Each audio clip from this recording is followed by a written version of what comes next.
Reality TV star. No, he's not Donald Trump. He is Kevin OLeary from Shark Tank, and he just made a big announcement. Listen.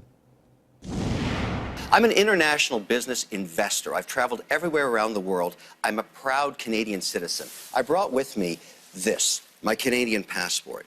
Nowhere in this document does it say that I have to settle, or in our Constitution, for mediocrity, for incompetence, and in some cases, stupidity. Let's change all that. We need a leader that can actually deal with Trump. We need a leader in the Conservative Party that can beat Trudeau, and that means I have to expand the base of the Conservative Party. So joining me now is Kevin OLeary. Kevin, thank you for joining us. Great to be here. Thank you. Oh, so after much speculation, last week you formally announced your candidacy for the Conservative leader in Canada. You are known as a celebrity businessman, a reality TV star. You're on the hit show Shark Tank that we watch. You have little political experience. Are you the Trump of Canada?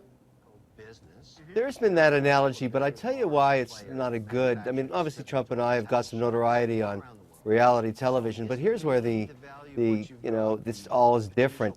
I'm actually an immigrant. I'm half Lebanese, half Irish. If Canada was building walls, I wouldn't exist. Canada is a very inclusive country. It's a unique society. It's got two languages, Francais, Anglais. It's French and English. It's different than the United States, but we're the largest trading partner of the U.S. We've had a relationship with the U.S. for over 100 years. 38 states represent the largest trading partner that they have is Canada, and so we have a really interesting dynamic together. We share the largest border. We've been friends forever in every way, militarily, from society, but at the same time, everything changed.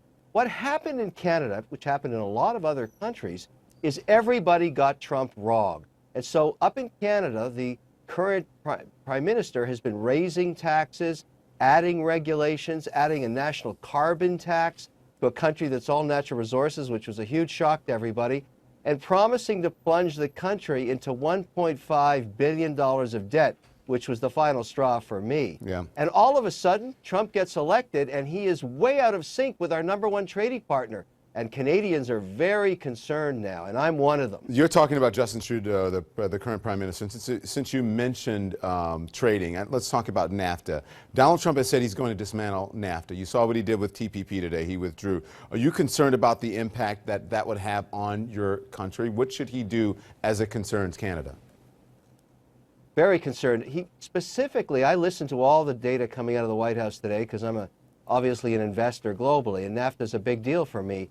What I heard the president say through his press secretary was, I'm willing to negotiate within the confines of the agreement with Canada and Mexico, but if I don't like that outcome, I'm tearing that agreement up too. So he's looking at leverage. But you know, our country should be working together. Let me give you an example. Energy independence. As you know, Canada is one of the richest countries on earth in natural resources. That XL pipeline that we tried to build with Obama cost shareholders up in Canada $3.2 billion of failed initiatives for 8 years. Basically, we got screwed around. I'm not happy about that. But I'd be happy to sit down with Trump and renegotiate because I know he wants ownership and royalties. But that pipeline should allow the energy that's going to flow through it, which gives security to every American, and we're in partners on this thing. We don't want to pay taxes on that. That should be a tax-free pipeline because it's a national interest to supply North America with energy. That's the kind of deal I'm worried about now that NAFTA is getting organized this way. Softwood lumber, another big deal for us. Military procurement, we spend billions of dollars buying weaponry because we're in partnership militarily. We need to keep our relationship open, and we're good for 9 million American jobs in 38 states. Is this why you said that we, meaning Canada, need a leader who can actually deal with Trump? I think globally, not just in the U.S. or Canada, but look at Britain and even Colombia and South America, the body politic has decided that they would like people that have some executional experience, executional excellence, as it were, business leaders that make goals, set goals, get things done. And that's what you do in business. That's how you define success. And all of a sudden, the traditional politician is not the favorite outcome in many situations. And I think that's going to happen in Canada, too. Yeah. I can't believe my country of Canada, with the boundless resources it has to plunge itself into $1.5 trillion of debt. I've got two kids, one's 20, one's 23. There's not a chance in hell I'm going to let Justin Trudeau do that. That's All not right. going to happen. And there's millions of Canadians that are looking at me saying, yeah, we can't let that happen. Yeah, but he's very popular in Canada. I mean, you think you can beat him in 2019? You know, there's such an amazing thing when you fall in love, particularly in politics. The first year is euphoria. Then reality strikes.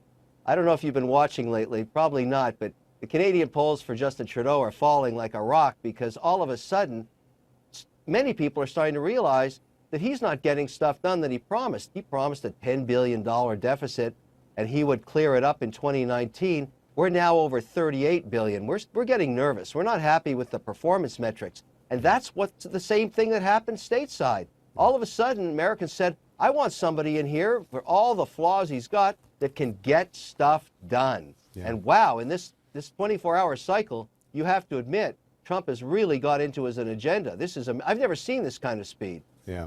What did you think about, he's had a rocky start in his first full day, but you said he's gotten into an agenda and he's done a lot. Quickly, what do you think? How's he doing? I think you have to leave the whole style thing alone and just measure the performance. I mean, Trump is an unusual candidate. There's no question about it. I, like everybody else, was amazed at what happened. But I think you've got to give him his 100 days and see what happens. And I think he's going to perform well, which makes me nervous for Canada because we need to sit down. I understand we're going to start negotiating with him next week. But that performing well, that's good for the U.S. But listen, if you do win, or when you run, I mean, during the 2019, come back to us, and if you win, make us your first stop. Thank you. Thank you. All right. When we come right back, millions of people around the world marched against President Trump this